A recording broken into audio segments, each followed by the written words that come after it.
આ લડાઈ વર્ચસ્વની કે સમાજની?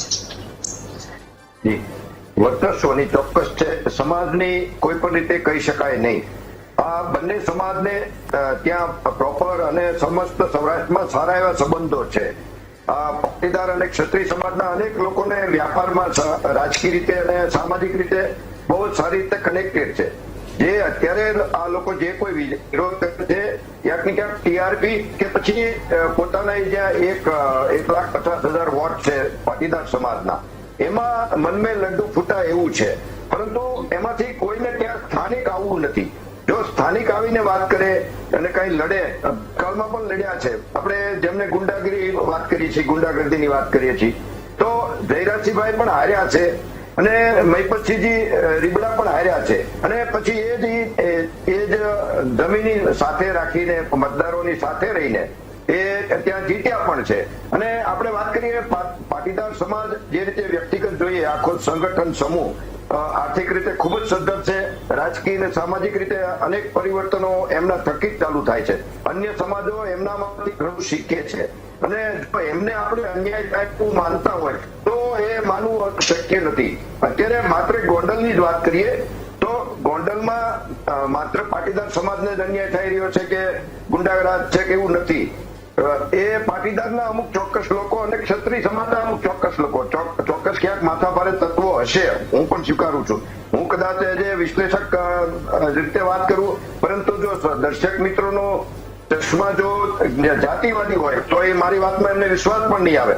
પરંતુ હું જ્યાં સુધી મારી ફરજ છે તો સમજુ છું, જે ગોંડલને ગુંડાગીરીની વાત કરી, મર્ડરોની વાત કરી, હમણાં ભાઈએ વાત કરી કે નાના યુવાનને હમણાં માર માર્યો, એ 16 એની પાછળ એને લાકડીની 16 દેખાણી બધા જ સમાજને. પરંતુ એ જે ભલે યુવાન હતો, એને જે સગીર વયના ક્ષત્રિય દીકરાને 10 વર્ષના દીકરાની સાથે શારીરિક અડપલા કર્યા કે શારીરિક, એને જે દિલની અંદર એને ઠેસ પહોંચાડી છે, એ ઘાવ કોઈને દેખાતા નથી. એ લાકડીના ઘાવ આપણે દેખાય છે. એ તટસ્થ વિચારતા જોવું જોઈએ. આપણે જોઈએ છીએ જે રીતે તમે કહો છો કે અન્યાય થાય, સમસ્ત સમૂહ રોડ પર આવે છે. પરંતુ ગોંડલ તાલુકામાં અત્યાર સુધી આઝાદી પછી 8 ક્ષત્રિયોના મર્ડર કર્યા છે, જેમના આક્ષેપ પાટીદાર સમાજ ઉપર છે. એમના આરોપીઓ પાટીદારો છે. 9 એવા મર્ડર થયા છે આહિર સમાજના, એમના આરોપીઓ પાટીદાર સમાજના છે.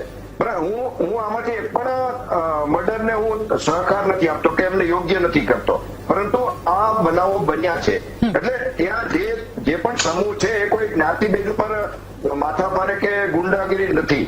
અને જે મર્ડર થયા છે, આપણે માનીએ છીએ પોપટભાઈ સોરઠિયાનું જે મર્ડર થયું, હવે એની પાછળ અનેક એવા કારણો હશે. હું માનું છું ત્યાં સુધી રાતે 8 વાગ્યા પછી ક્ષત્રિયો બહાર ન નીકળવું, તમારે નોકરી જોતી હોય તો પાટીદારના પેટ જન્મ લેવો, આ પ્રકારના મહેનતોડા મારવા, એવા ઘણી બાબતમાં અહીંયા જોયા છે. અને વિનુભાઈ સિંગાલાનું જે મર્ડર થયું એમાં જમીન વિવાદ છે, અને સામે વિક્રમસિંહ રાણાનો જે મર્ડર થયું છે, તો એના કોઈ ક્ષત્રિય સમાજ પોતાના ક્ષત્રિયનો વાત કરીને કોઈ એક સામૂહિક આગળ નથી આવ્યું, વિરોધ કરવા માટે નથી આગળ આવ્યું. કેમ કે ક્ષત્રિય સમાજ આ રીતના સંગઠિત થઈને આવતો પણ નથી, અને નાની વાતને મોટી વાત બનાવવાના એનામાં આવડત પણ નથી. એટલે એવી ઘણી એવી બધી બાબતો છે કે આવી જે પાટીદાર સમાજ પોતે કહી શકે છે. અને બીજી બાજુ જોઈએ તો પાટીદાર સમાજની વાત કરીએ, એક બાજુ આપણે પાટીદાર સમાજની, જૈનોની ને એની જ છે પાર્ટી આખી.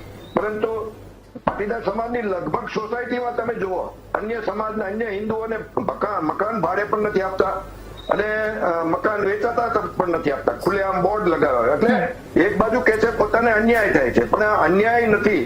એમને જે સહકારથી રહેવા જોઈએ સમાજની સાથે, અને જે કોઈ ગુંડાગર્દી છે એમાં બંને સમાજના છે. હવે યુદ્ધ એ જ કલ્યાણની વાત છે, તો એમના જે કોઈ વ્યક્તિ અનેક બાબતમાં ગેરકાયદેસર પ્રવૃત્તિમાં સંકળાયેલા છે. અને અત્યારે જે આપણે વાત કરી છીએ અલ્પેશભાઈ કથિરિયા, જિગીશાબેન પટેલ અને વરુણભાઈ, એ મૂળભૂત તો આંદોલનના જીવ છે. અને સામે જોઈએ છીએ અલ્પેશભાઈ ઢોલરિયા, અને આમાંથી અનેક એવા લોકો છે કે જેના અમુક વર્ષ પહેલા કરિયાણાના બિલ પણ ચૂકવતા એને એની ક્ષમતા નહોતી, એ આ પ્રકારના આંદોલન કરીને સક્ષમ થયા છે. હાર્દિકભાઈ જી. પટેલ પણ એમાંના એક દાખલો છે. અને વાત કરીએ તો મેહુલભાઈ બોગરા અને રાવજુભાઈ સખિયા એ વ્યક્તિગત એમનું આખું કાયદાકીય નોલેજ થી ચાલે છે અને વ્યક્તિગત જેન્યુઅન છે. એ આ હું માનું છું ત્યાં સુધી રાજકીય વ્યક્તિ પણ નથી અને ઘણી બાબતમાં એ તટસ્થ પણ રહે છે. એટલે જે કોઈ છે એ ચોક્કસ વ્યક્તિ અને ચોક્કસ ગ્રુપ પૂરતી વાત છે, એમાં સમસ્ત સમાજને જોડવું ઉચિત નથી. બિલકુલ પાસે મને ટૂંકમાં પ્રતિક્રિયા આપજો. હવે આ મુદ્દે અંત શું? શાંત અંત. જી, સોશિયલ મીડિયાના યુદ્ધને લીધે સ્થાનિકમાં હું એમ કહું તો ક્ષત્રિય સમાજમાં પણ ટેન્શન કે દહેશત છે અને એને લીધે બંને સમાજ ત્યાં એકબીજા પર શંકા કરતા હોય એવું આખું વાતાવરણ છે. એટલે સોશિયલ મીડિયામાં આવી ખોટી ફાઇટો કરવી ઉચિત નથી. જે કાંઈ લડવું હોય તો ત્યાં ફિલ્ડમાં સેવા કરવા કે જે કાંઈ તમારે ગુંડાગીરી દૂર કરવી હોય તો ફિલ્ડમાં આવી જવું જોઈએ. અને બીજી વાત કરું તો જે કોઈ લોકોને એમ હોય કે 1,50,000 પાટીદાર વોટ છે ગોંડલમાં ને એક ક્ષત્રિય એનો ઉપયોગ કરી રહ્યા છે, પરંતુ બીજી બાજુ જોઈએ તો દેશમાં એવા અનેક પાટીદાર ધારાસભ્યો છે જે ક્ષત્રિય સમાજના વોટથી આવે છે અને ક્ષત્રિય સમાજ એને દિલથી વોટ આપે છે. એમાં આપણે મનસુખભાઈ માંડવિયા પણ છે, જયેશભાઈ રાદડિયા પણ છે, જીતુભાઈ વાઘાણી પણ છે અને ચીમનભાઈ સાપરિયા પણ છે અને ફળદુ સાહેબ છે. એવા આ અનેક એવા પાટીદાર સિનિયર નેતાઓ છે જેને ક્ષત્રિયો રાજી ખુશીથી વોટ આપે છે, પોતાના માનીને વોટ આપે છે. અને બીજી વાત કરીએ તો લોકશાહીમાં વાવે એની જમીન જે કાયદો આવ્યો એમાં સૌથી મોટો ફાયદો પાટીદાર સમાજને થયો છે અને સૌથી મોટો ગેરફાયદો ક્ષત્રિય સમાજને થયો છે. છતાંય ક્ષત્રિય સમાજે હસતા મોઢે બધું કાયદાને સન્માન આપ્યું છે, માન આપ્યું છે અને દરેક પ્રોસિજર એને પૂર્ણ કરી છે, ક્યાંય રાગદેશ રાખ્યો નથી. તો પછી કોઈ ચોક્કસ સમાજે કે ચોક્કસ સમૂહે આ રીતે નિરંતર ક્ષત્રિય સમાજ ઉપર શા માટે રાગદેશ રાખવો જોઈએ કે એને દુશ્મન જેવું વર્તન કરવું જોઈએ? એટલે ઉચિત નથી. એક બાજુ દેશ હિન્દુ સંગઠનની વાત કરે, સનાતન એકતાની વાત કરે, તો બીજી બાજુ આ રીતે પોતાના રાજકીય હિત માટે આવી વાતો કરવી એ ઉચિત નથી. જી જી વરુણભાઈ, મારા